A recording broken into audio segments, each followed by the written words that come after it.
نحمدہ و نصلی علی رسول الکریم اما بعد۔ بڑے عرصے سے لوگ اس بات کا تقاضا کر رہے کہ حضرت جنات پر کوئی ویڈیو کرے۔ اس سے پہلے بھی کافی ویڈیوز جنات پہ کر چکے ہیں اور آج بھی جنات ہی کے موضوع پر ویڈیو کرنے کا ارادہ ہے۔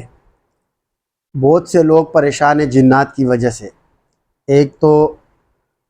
جنات گھروں میں ہوتے ہیں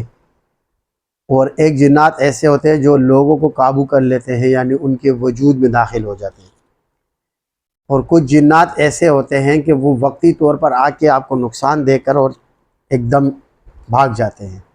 یعنی اس طرح بھی ہوتا ہے کہ جسم پہ کٹ لگ جاتے ہیں۔ میرے پاس اس طرح کے کئی مریض آئے جن کے وجود پر باقاعدہ کٹ لگتے ہیں، بلیڈ وغیرہ کے کٹ لگ جاتے ہیں اور ان کے جسم سے خون نکلتا ہے۔ ان تمام چیزوں کے پیچھے بھی جنات ہی کام کر رہے ہوتے ہیں، جو شیاطین جنات ہوتے ہیں۔ چونکہ جنات انسانوں کے دشمن ہے اور وہ ہمیں تکلیف پہنچانا چاہتے ہیں، ہمیں پریشان کرنا چاہتے ہیں، ہمیں اذیت دینا چاہتے ہیں،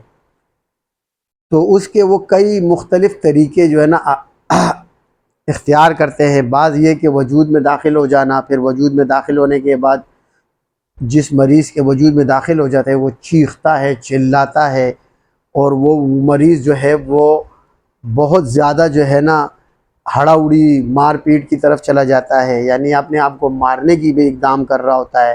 چھت سے بھی چھلانگ مارنے کی کوشش کرتا ہے اور گاڑی کے آگے بھی آنے کی کوشش کرتا ہے، اور اس کے علاوہ اس کے سامنے اگر کوئی بندہ آتا ہے اس بندے کو بھی مارنے کی کوشش کرتا ہے۔ یہ تو کچھ علامات ہیں جنات کے، یعنی آنکھوں کا سرخ ہو جانا، پلٹ جانا، آنکھوں کا ایک جگہ ٹک جانا، ذرا ذرا سی بات پہ طیش میں آ جانا، اور بعد میں اس بات کو جب اس کو بولو کہ آپ نے یہ کیا ہے، اور وہ بولے کہ میں نے ایسا کچھ بھی نہیں کیا، یعنی اس کو یاد بھی نہیں رہتا، کیونکہ اس کے وجود کے اندر وہ چیز حلول کر جاتی ہے اور اس کے پورے جسم پر وہ اپنا کنٹرول حاصل کر لیتی ہے،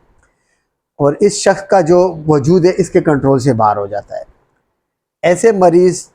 جو اس قسم کی مرض میں مبتلا ہو گئے، جناتی مرض میں مبتلا ہو گئے، ان کے لیے ویڈیو میں انشاءاللہ ایک بہترین عمل بھی آپ کو میں آگے بتا دیتا ہوں۔ اور اس کے علاوہ ایسے گھر جن گھروں میں لوگ رہتے ہیں اور ان گھروں میں جنات بھی رہتے ہیں، کیونکہ بہت سے گھر ایسے ہیں جس میں جنات بھی رہتے ہیں۔ بعض گھروں میں جنات رہتے ہیں لیکن تنگ نہیں کرتے، اور بعض گھروں میں جنات رہتے ہیں لیکن وہ بہت تنگ کرتے ہیں اور اذیت دیتے ہیں اور پریشان کرتے ہیں اور تکلیف پہنچاتے ہیں۔ یعنی گھر میں بچوں کا سائی رات بچے بلا مقصد، نہ کوئی بیماری نہ کچھ، بچہ رو رہا ہوگا تو اس کا مطلب ہے کوئی چیزیں اس بچے کو تنگ کر رہی ہے، یعنی جنات تنگ کر رہے ہیں، اس وجہ سے بچے جو ہے نا روئے، سائی رات روتا رہتا ہے بچہ۔ اور اس کے علاوہ ٹھیک ٹھاک بچہ ہوتا ہے، اچانک بیمار ہو جاتا ہے، تو یہ اس کا مطلب ہے کہ اس گھر کے اندر جو ہے نا جنات بچوں کو وہ تنگ کر رہے ہیں۔ اس طرح گھر کے اندر بیٹھے ہوئے صحیح ماحول میں سب بیٹھے ہوئے، اچانک ذرا سی کوئی بات ہوگی اور اس پہ اتنا جھگڑا فساد ہو جائے گا کہ گھر کے اندر ایک غوغا مچ جائے گا اور ایک بہت بڑا جھگڑا بن جائے گا اور بہت بڑی مصیبت پیدا ہو جائے گی۔ یہ بھی وہ سمٹمز اور علامات ہے کہ اس گھر میں بھی جنات ہیں جو آپس میں لڑا کر اور نفرتیں پیدا کرنا چاہتے ہیں اور دوریاں پیدا کرنا چاہتے ہیں۔ تو اس قسم کے مسائل سے دو چار لوگ، اس قسم کے مسائل میں پریشان لوگوں کے لیے ایک بہترین عمل میں آپ کو انشاءاللہ ابھی جو ہے نا پروگرام میں بتا دیتا ہوں۔ سورہ جن قرآن عظیم الشان کی ایک سورت ہے، اور یہ سورت کا نمبر غالباً 72 نمبر کی سورت ہے یہ سورہ جن۔ اس سورت کو اگر کوئی شخص جو اس قسم کے مسائل سے دوچار ہے، صبح اور شام ایک دفعہ پڑھے، پانی پہ دم کر کے پیے۔ اگر گھر میں مسئلہ ہے تو کسی بوتل میں ڈال کے